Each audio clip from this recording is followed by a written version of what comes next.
ஆவாரம்பூ வச்சு இந்த மாதிரி ஒரு ரெசிபி வந்து செஞ்சு பாருங்கள். நீங்கள் எங்கே ஆவாரம்பூ பார்த்தாலும் விடவே மாட்டீங்க. அப்படியே வாங்கிட்டு வந்து இதே மாதிரி செஞ்சு பார்ப்பீங்க. அப்படி ஒரு டேஸ்ட்டில் தாங்க இந்த ஆவாரம்பூ வச்சு நம்ம செய்ய போகிறோம்.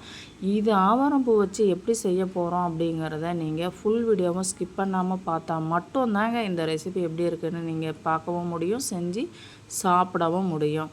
இப்போ ஆவாரம்பூ நான் 2 கைப்பிடி அளவுக்கு நம்ம க்ளீன் பண்ணி எடுத்துருக்கோம் பாரு. இந்த மாதிரி க்ளீன் பண்ணி எடுத்துக்கலாம். எடுத்துக்கிட்டு தேவையான அளவு நம்ம எந்த அளவுக்கு நமக்கு வேணுமோ அந்த அளவுக்கு நம்ம ஆவாரம்பூ க்ளீன் பண்ணி எடுத்துக்கலாம். இப்போ ஒரு வானல் வச்சுட்டுங்க. வானலும் காஞ்சிடுச்சு. தேவையான அளவு எண்ணெயும் ஊற்றிக்கலாம். எண்ணெய் நல்லா சூடு ஏறட்டுங்க. சூடு ஏறினதுக்கப்புறம் நல்லா 1 டீஸ்பூன் வந்து கடுகு சீரகம் சேர்த்துக்கலாம். கூடவே வந்து சோம்பும் ஒரு 1 டீஸ்பூன் நான் சேர்த்துக்கிறேன். சோம்பும் நல்லா பொரிஞ்சு வந்துடுச்சு பாருங்கள். இந்த ஸ்டேஜில் 2 பெரிய வெங்காயம் வந்து கட் பண்ணி போட்டிருக்கேன். உங்களுக்கு தேவையான அளவுக்கு நீங்கள் போட்டுக்கலாம். சின்ன வெங்காயமும் போட்டுக்கலாம், பெரிய வெங்காயமும் போட்டுக்கலாம். நான் வந்து பெரிய வெங்காயம் போட்டிருக்கிறேன். இது வந்து நல்ல கண்ணாடி பதத்துக்கு நல்லா வறுத்து எடுத்துக்கலாம். இது கண்ணாடி பதத்துக்கு வறுக்கணும் அப்படின்னா இந்த தேவையான அளவு நம்ம உப்பு இப்போவே சேர்த்துக்கலாம் பாருங்கள். இந்த மாதிரி சேர்க்கும் போது சீக்கிரமாக வெங்காயம் வந்து வறுபட்டுடும். கூடவே காரத்துக்கு ஏற்ப மிளகாத்தூள், தனியாத்தூள், மஞ்சத்தூள், பெப்பர், பெருங்காய பொடி இது தேவையான அளவு நம்ம சேர்த்துக்கலாம். இதுதான் மசாலுங்க. நீங்கள் தேவைப்பட்டால் பச்சை மிளகாவும் ஆட் பண்ணிக்கலாம். நல்லா வறுத்து எடுத்துக்கலாம் பாருங்கள். இந்த மாதிரி வறுன்னு வறுத்து எடுத்ததுக்கப்புறம் பார்த்திங்கன்னா அந்த க்ளீன் பண்ணி வச்சுருக்கிற ஆவாரம்பூ வந்து நம்ம இதில் சேர்த்துக்கலாம். இந்த மாதிரி சேர்த்துக்கலாம். இந்த மாதிரி சேர்த்து நல்லா வறுத்து எடுத்துக்கலாம் பாருங்கள். இந்த மாதிரி வறுத்து எடுக்கும்போது லைட்டாக தண்ணி தெளித்து தான் வறுத்து எடுக்கணும். அப்படியே இருந்தால் அந்த பூ வேகாது.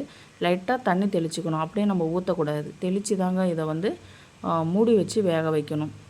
ஒரு 5 to 10 மினிட்ஸ் நல்லா வந்து குக் ஆகட்டும். அதுக்கப்புறம் நம்ம 4 முட்டை வந்து நான் எடுத்துருக்கிறேன். இந்த 4 முட்டையும் உடச்சி ஊற்றிக்கலாம்.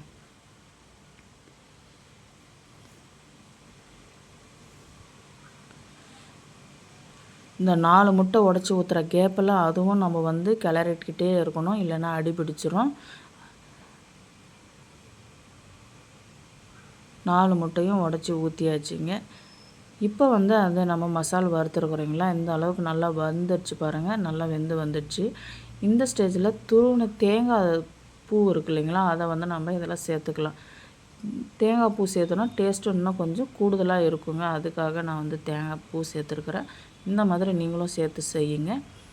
இது கொஞ்சம் 2 நிமிஷம் நல்லா வந்து வறுத்து எடுத்துக்கலாம். இப்போ இந்த முட்டையை வந்து நல்லா கலக்கி எடுத்துக்கலாம் பாருங்கள். நல்லா கலக்கி எடுத்துக்கிட்டோம். இப்போ நம்ம வறுத்து வச்சுருக்கிற மசாலா, அதாவது ஆவாரம்பூ மசாலாவை வந்து நம்ம இதில் சேர்த்துக்கலாம். வறுத்து வச்சுருக்கிற ஆவாரம்பூ மசாலா வந்து இப்போ வந்து நம்ம எடுத்து அதில் சேர்த்தாச்சு. சேர்த்துட்டு நல்லா வந்து கலக்கி விட்டுக்கலாம். நல்லா கலக்கி விட்டுட்டு ஒரு குழிப்பணியாரம் கல் வச்சு நம்ம நல்லா சூடு ஏற்றுவோம். சூடு ஏறினதுக்கப்புறம் அதை குழியில் எண்ணெய் ஊற்றிக்கலாம்.